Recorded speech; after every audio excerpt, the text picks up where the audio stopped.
Noisy Pixel.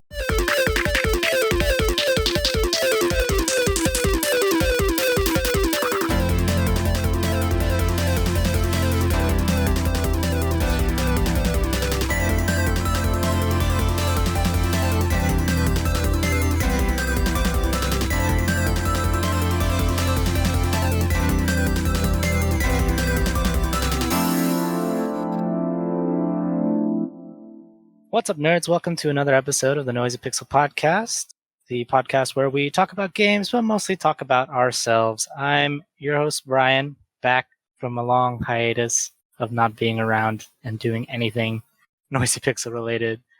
Hooray for me, I guess. And I'm also joined by Victor Aparicio.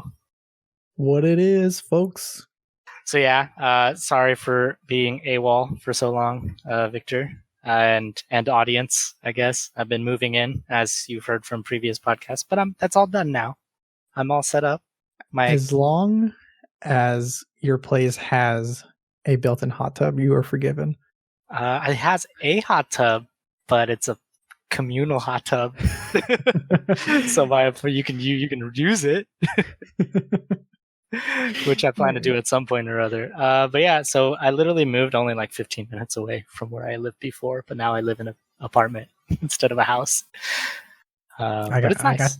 I got you beat. I moved a good 10-minute, no, I'm going to say a 7-minute walk from where I used to live.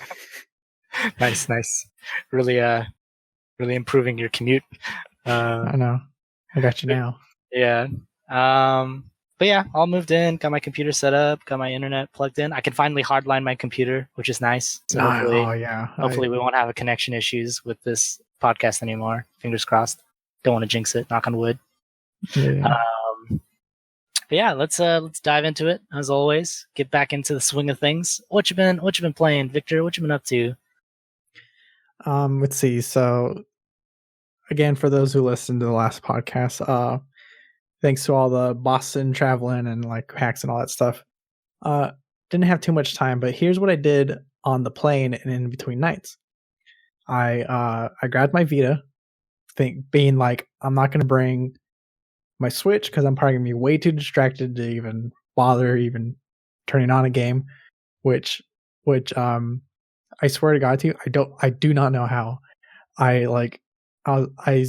put the side right. I put my Switch like on the desk in my office, and I was like, I'm just gonna leave it there. And then I packed the Vita, and I was like, okay, that's good, and all that stuff. And my mind's blank after that. On the plane, because my backpack was just like already packed, I just grabbed it. We drove to the airport all the way to SFO. Got on the plane. I'm just like, now it's time for some Vita. I open my backpack. My Switch is in there. And I go, and I'm like, I don't remember doing that. But there is no Vita. There is only Switch. It's like a Goosebumps book. Like, yeah, right. That level of horror. It's not disturbing enough to where it's like, oh no, but it's a little bit off to where you're like, that's kind of eerie. So thanks to the Switch, I did get one of the the Breath of the Wild dungeons. Or what is that called? The when you go into the shrines, that's what it is. I did a shrine, but I mostly played Stardust, Super Stardust Delta from Housemarque. So it was super cool getting back into that game. Like even if it was just for a level or two, like it reminded me how excited I used to be for the original like PS3 one that was like on the old PS Store when the PlayStation Store was a freaking built-in web browser and it was crazy slow. Like it just brought me back to those days where me and my friend, even though it was like hotlined in from a router from across the room, it was still incredibly slow, and we would just like hang out and play Resident Evil 4 on GameCube while that downloaded. So really cool. But yeah, that's all I've been playing is Super Stardust on my Vita. A little Breath of the Wild. Any coverage and stuff that people should be on the lookout from you? For me personally, I've talked about Other Side, which is a roguelite turn-based game. but like it does it a little bit differently. You'll see in my upcoming preview that instead of being like solely taking turns like in things like XCOM or Mutant Year Zero or anything of the like, it's on a timeline, and the timeline differs on different factors such as how fast your attacks or ability or your character stats are in general. You can even do like stunning slam attacks to push people back down the timeline, so it's not their turn next anymore, and it'll be like your teammate's turn. Things like that. So it's very dynamic and adds more strategy to it, which it adds in a non-intimidating way. But yeah, anyways, I talked previous podcasts and even more coverage on that, so it's gonna be great. I also play from Focus Home. The publisher Focus Home, I played Curse of the Dead Gods. It's a really cool. That one is roguelike, and if you just think of Pyro or maybe a bit of isometric like Splunky maybe. What was that other game? The one with the cool girl and the music and the things. Oh man, I'm messing it up. But yeah, but basically that. But like, you can assign weapons to each of your face buttons or 3 of your face buttons and stuff, and like so you can mix and match it. It's more of a preference than like a real strategy to it. So it's pretty much how you want to play the game, and kind of like Rogue Legacy, you will like gain, instead of like gaining experience, you'll gain this like curse mana, whatever you want to call it, and then when you built up enough, you'll get a new curse, and the curse will it'll have some detriment, but it'll also have like a benefit to it, or it's mostly just a detriment. Like it's like minus and subtracting your stats or abilities. Like I know there was this one where instead of rolling, you get the teleport, and you're like, oh, cool. Except that it takes away from the mechanic of a perfect roll, which like if you roll out of the way and have a perfect timing of an enemy attack, then you'll get like a little damage bonus when you keep attacking. It completely takes that away. And if your character is already like slowed, or you have a slow weapon, then it just makes it harder. So like you're constantly adapting your play style, so that's really cool. What else was super duper cool? I don't know. I was I also talked about this, but I didn't talk about the actual gameplay. But like I got like sidelined by a by a PR person in a good way. Nothing bad, obviously, but like they're just like, hey, have you tried Fuser from Harmonix? And I was just like, oh no, let's check it out. And what that game is instead of Rock Band or Amplitude or anything where like you're hitting buttons to a beat or whatnot, right, it's all freeform. That's like the main mode. So what it is each track, like let's take Post Malone's Better Now or whatever, it's separated by its stems or its tracks. So like there's the vocals, Post Malone's vocals, there's the guitar, the bass line, and the drum, and it's separated. You hover over it, you press one of the corresponding buttons to like just grab the beat, the drums. Grab that and you place it down, and it's just it's just like I forgot how that song goes. Yeah. But like you can take the beat and then you can go over to Don't Fear the Reaper, and you can grab that vocals and put it down over the beat. Oh, it's kind of like a DJing. What do you call it? Like drop mix, like that board game thing. Oh, you know what? With the cards? I think so. It kind of sounds very similar like that, except you're saying it's a video game version, basically. Yeah, so that's pretty cool, though. I do like drop mix, so I like the concept of being able to do sampling and stuff like that. Yeah, so you have your 4 discs on your turntable, your 4 vinyl, whatever, and like so you can mix up to 4 different things. And like I guess how you win games is obviously there's a beat going, so it's just like there's your metronome going, and if you drop down beats at the correct time, then it boosts your score and your crowd applause and stuff. and then you'll get these little notifications on the side of your screen, and that's like the crowd making requests. So they can be like, I want to listen to a 90s rock beat, or I want to listen to vocals from like a pop song. So like you'll grab those specific things, throw them down. They'll like you. They'll give you more stars and applause and stuff like that. And that's how like you get scored. So it's pretty neat. Dope. Anyways, yeah. Nice. For me, I got to actually preview a game yesterday. So I had a hands-on demo time with people from King Art Games and Deep Silver. They were showing off a game called Iron Harvest 1920 Plus. 1920 and plus. Yeah, so it's pretty cool. There is an embargo on it, so I won't talk too much about other than what's already listed on their like website and stuff like that. Right.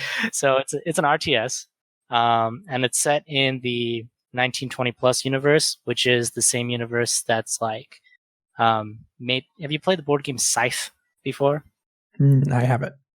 Okay, well, so it's in that same universe, and the artist is the same as the board game Scythe. And what 1920 Plus is, it's an alternate universe for World War One, and except instead of using tanks and stuff, they've used like diesel-powered mechs and things like that. So it's like a military RTS similar to like Company of Heroes, which they like drew a lot of inspiration from. But like you can also create these like big hulky like they kind of look like those like chicken walkers from from Star Wars.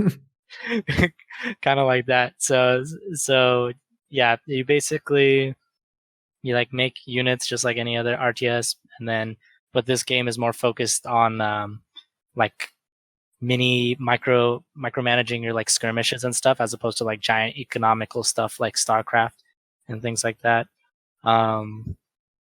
And so like you use like cover systems and stuff, and like each of your units is like doing specific things, and stuff like that. But yeah, super cool. Had a lot of fun with it. I'm gonna be writing up something once that should come out. The embargo lifts the end of this week, so it should come out soon. I'm still waiting for them to send me some stuff. Nice. Yeah, but if you haven't looked into it, you guys should look into it. Very interesting. It started off as a Kickstarter and it's been completely backed, and the release date is set for September of this year. So it's almost done. I like things that are almost done. Yeah, so it'll be out on PS4, Xbox One, and PC this September, or at least that's what they're shooting for. Ballin'. Yeah. So keep an eye out for that. I'll have more information for you guys once I write up that thing. But that's me, and I plan to have a lot more games now that I'm all set up and can do that instead of having to like play on my phone or play on a Switch for like 2 seconds and then put it down. But yeah, moving on. Okay. Let's move on to what's some big button like topic issues to talk about. While we were at the event, we were talking about how like the coronavirus is like affecting a bunch of trade shows and stuff, and people are canceling them left and right because of health concerns. So I guess we could talk about that. What are your thoughts on that? Do you think people are like, do you think it's a good idea to like do that, or do you think that they're just being paranoid? Well, right, like that's like the big balance about it, because there are some people who are just like, it's what it is. It's a virus outbreak. It should be taken very seriously, because the worst thing about these kinds of things is spread. So it's just like, just stay home. Don't go to big things. Don't go to concerts. Don't do the other stuff. But like the other argument is that, is like, it's as long as like we take like some common sense parameters, which is weird because I remember this. It wasn't a big article; it was a pretty small one. But like apparently some doctor who knows what his credentials are, he's like, "Oh, those face masks? They don't do shit." But And I think it depends on which ones you get, right? Like some people just use like those like thin cloth ones that don't block anything. But like it's like I remember when Sony pulled out of PAX and like the mayor of Boston was just like, look, like you're being like crazy paranoid about it. You're kind of setting a precedent for like, like, oh, don't trust any like Chinese or whatever. And it's just like we only had one confirmed case of like some student getting in. He's all boxed up in a corner with like a little bit of holes poked in his box, so he's fine. It's okay, guys. And like I don't know, like well, for one, for going to a trade show where like there was warnings plastered, like not literally all over the show, but like on the website for the PAX website, it's just like oh, be careful, like wash your hands, don't cough on people, don't but don't do any of your. Let's be real. Like at a trade show, hygiene is always going to be like a thing that gets neglected by a lot of the people there. Yeah, so I can totally see why they would cancel it. Be like, I don't trust those people to like wash their hands and stuff. Don't do any of your wacky sneezing on people. And pranks. Like some game attendee, trade show attendees, they're gross, man. Like one wet wipe on a controller is not going to protect me from the general populace. Some people were doing this thing which like made like they're making people like kind of divisive on it because they're just like, do people even know how coronavirus is spread? But anyways, the point is people weren't shaking hands. Like some people, not a lot of people, but some people were bumping elbows. That's exactly what one of the people was saying when he was at PAX. He was like, oh yeah, we started doing like the like the elbow bump. And I forget what I forget what he said. He was like, oh yeah, we started calling it the Corona handshake or something like that. There's this other funny instance, and sorry for going away from the question, but like we got into a lift, and this guy is just like, we get in, we settle in, he's like, all right, you guys good? Where are we going? It's just like, oh, we're going in here. And then he turns around and he looks at his back seat and he's all, here's a bottle of hand sanitizer, and like plops it down and like a quick a quick second of us being like, okay, cool, yeah, thanks. And then like there's like a short pause and he goes, it's not for looking at. And we're like oh okay, yeah. Sorry. That's great. It's like you're getting into like an Uber and you're just like, oh yeah, I'm not moving the car until you buckle your seatbelts, but it's more specific. It's like, nah, 2 pumps or I'm not leaving. 2 pumps. 1 for each hand. 1 pump a hand, please.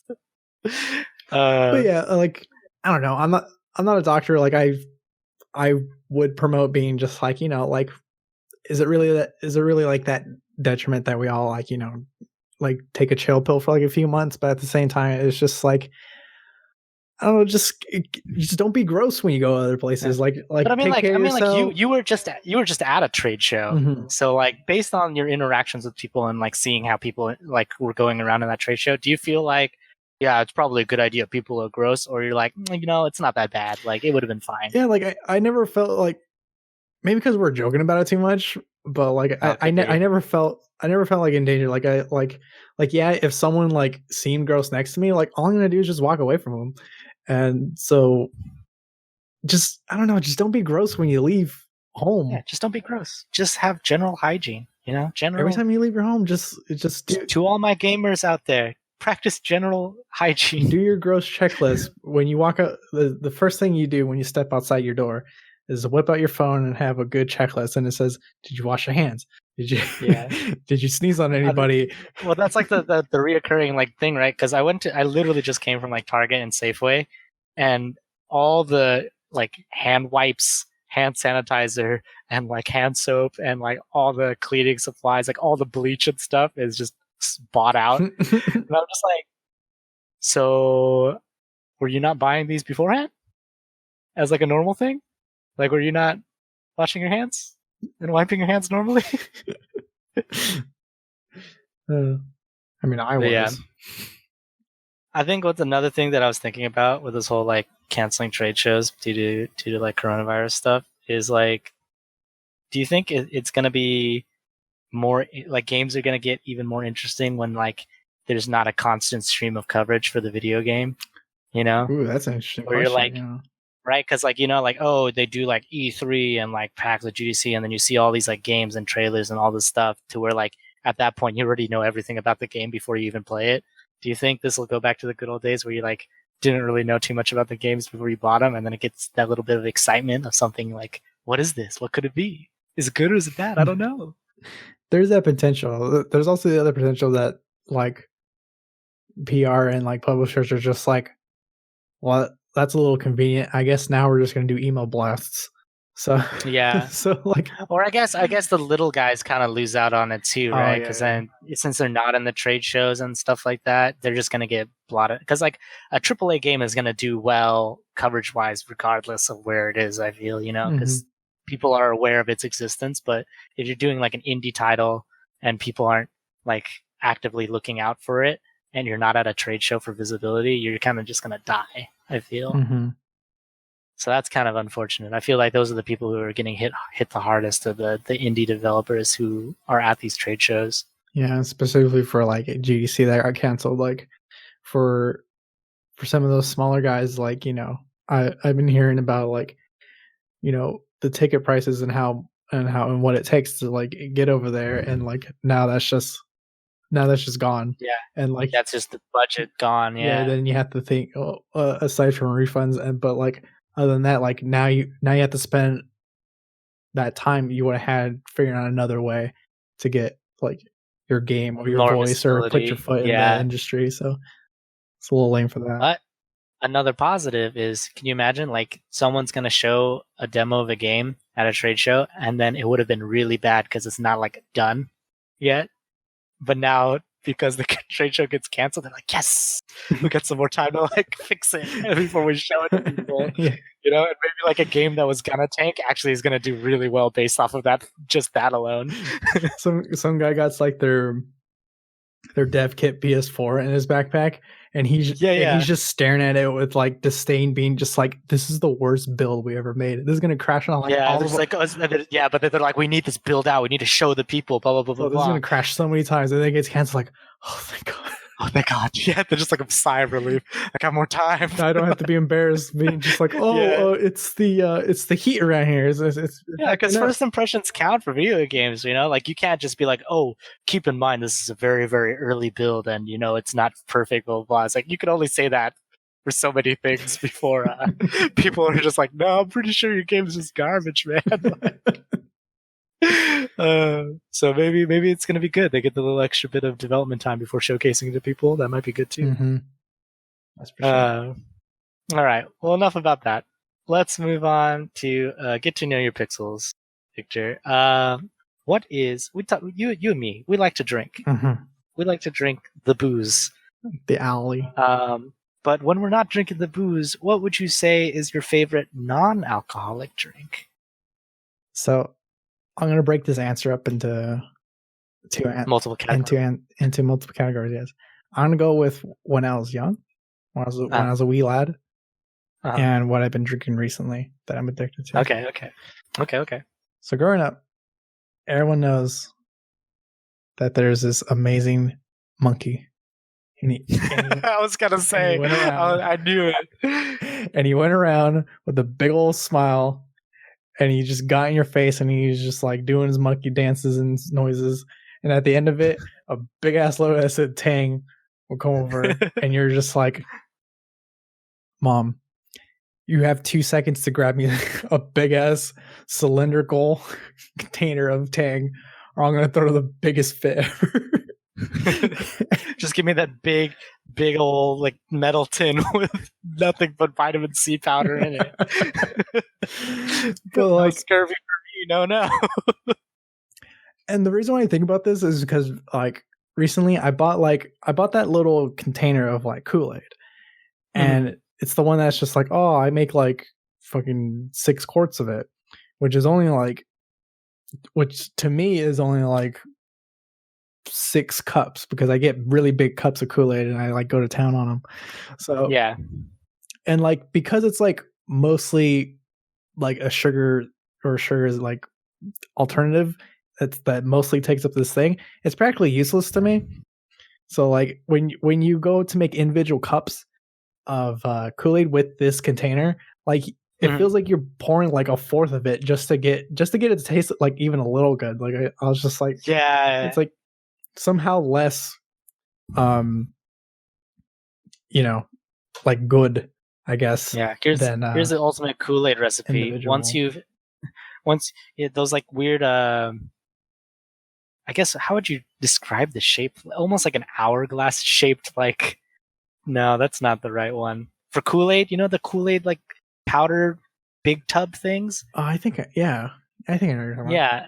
So you once you've used up half of that, you just pour water straight into it and drink the other half of it. Oh my god. That's pure Kool-Aid deliciousness right there. But you only could do that 3 times in your lifetime, probably. So be sure to space those out before it kills you. Yeah, it's a fine line when you're playing that game, just so you know. So like this whole time I had this container, like I blew through it in less than like a week and a half, and I was just like, this is so lame. I wish I had Tang because it's a big container and it feels like it lasts like half the year. Mm-hmm. So like that's when we go to that. So Tang all the way. That's true. I never remember buying a second container for Tang. I always remembered in our house we would just have the Tang container. Yeah. That's how spoiled I was. My parents, our parents were so good at like buying a new one that they would always buy it before like it ran out, and they'll just pour the rest into the new container. Yeah. So you feel like there's an endless supply of Tang. Good times. Yeah. But as for recently, I just love me a good cranberry juice. Like I don't like. I'm a little bit picky when it comes to like those weird cocktails, those cocktail ones, like at Target or something, where it's just like, it's just a weird blend of kind of. I'm like, no, I want 100% juice, cranberry, give it to me. The puckery sour. I want the and so I like drinking that on its own. It's very tasty and it's very addicting. And then when it is time to get frisky, I put a little bit of Malibu coconut rum in it. I call it the boo. The boo. Yeah. So I'll get some cranberry and some boo, and you should just call it cranberry or something like that. Oh my fuck. Brian, why would you do this? Why would you do this to our relationship? I'm sorry. Okay. But yeah, that's my answer. Nice. For me, I'm really into ginger beer of all varieties. Yeah, I just got into it too. Yeah. The gingerier, the better. Some really good ones is the one by Bundaberg, I believe is the brand. Oh my God. They do a really good ginger beer. Also, Trader Joe's has their like triple ginger that comes in that glass bottle with the cork top. That's like a delicious ginger beer. If you like ginger beer, you should get in on that. The other thing that I really enjoy is a nice cream soda. I'm really into cream soda. I haven't had a cream in a while. Yeah. And it's only like an occasional thing. Like obviously if I can have cream soda like all the time, I'm gonna get sick of it. But it's like a thing that I buy so infrequently for myself that it's like a little treat for myself. I associate cream sodas with when I was younger, when there was the on the side of like an Albertsons or like a Save Mart or something, the 36-cent vending machine. Or 35-cent vending machine, I mean. Oh yeah, those like RC Cola machines in front of like a Fry's Electronics. But they would have like a Shasta or some whatever brand, and that's where I get my cream soda. And I haven't really seen it since. I could be over exaggerating. I'm sure I see it plenty of times in like 12 packs or like So there's also this like tea brand that I really like. It's like it looks like an Arizona can, and it's made with like. Instead of sugar, it uses like honey as its sweetener. But I haven't been able to find it anywhere except for the only 2 places I know it exists. One, there's a Safeway in Oakland that has it for sure. And then the other one is there's a Fry's Electronics that has them. Because that's the only other place I found it was at a Fry's Electronics. And it came in like 3 different flavors. There's like a blueberry one, there's like a regular ginseng one, and there's a mango one. Mm-hmm. And I couldn't find those anywhere else except at Fry's Electronics and the Safeway in Oakland. But that is also one of my favorite things to drink.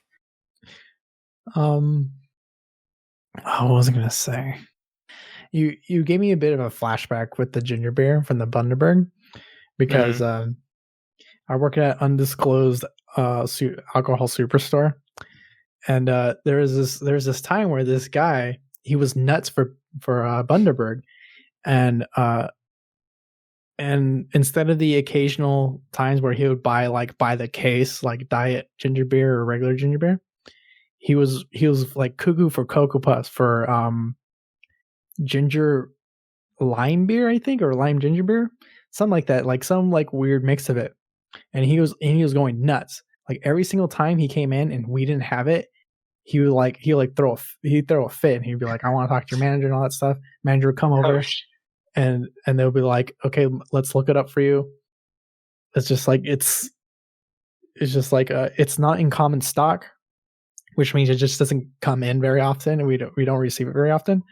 And it's just like, so it can turn up like literally anytime. It can turn up tomorrow. It can turn up like 3 months from now. We don't know, sir. Sorry about that. And he's just like, he's like, "Oh, I hate this place. I fucking hate this place." And he'll be back in a week asking the same question. And we're like, "Dude, we already told you." And he's just like, "I can't find it anywhere else. You're the only guys who had it, who have it." And we're like, "No, we had it.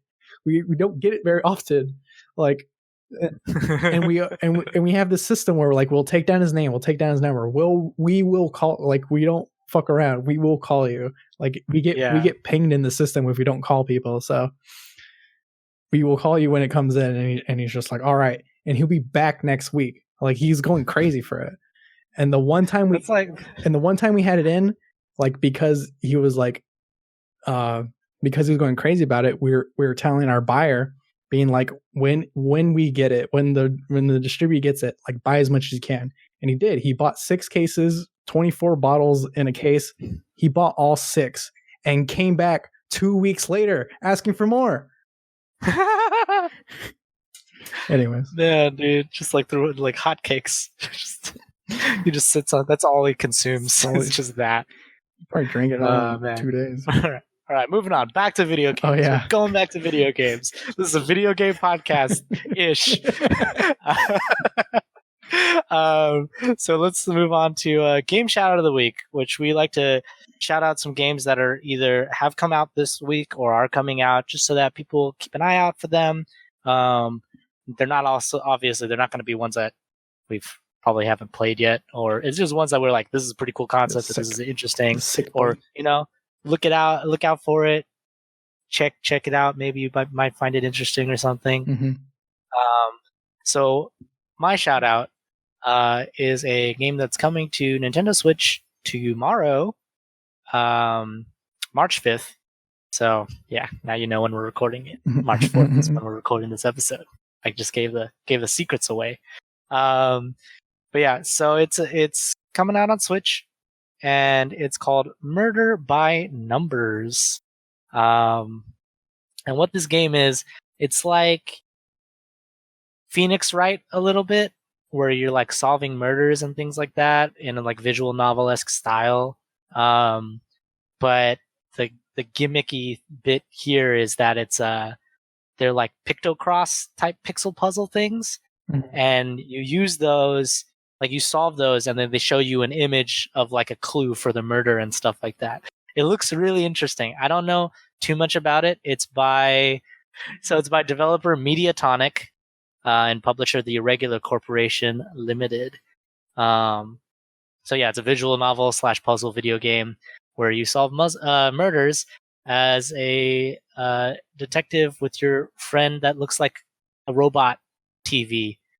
I don't know how else to describe this character, but yeah, it comes out tomorrow. If the price is right and it's scratch, if it tickles your curiosity bone, I would recommend checking it out. Support your indie developers. As we said, trade shows are getting canceled. they need all the help they can get. That's right. Yeah. How about you, Victor? What do you got? I'm gonna be honest. I was looking around like this whole time we were talking throughout this podcast, and I can't find anything. Like the one thing I can be like, hey, yeah, this one I like this one, but it goes against the soul of the segment. This isn't the little guy. This is Konami. They're fine. They'll probably sell like they don't need our help.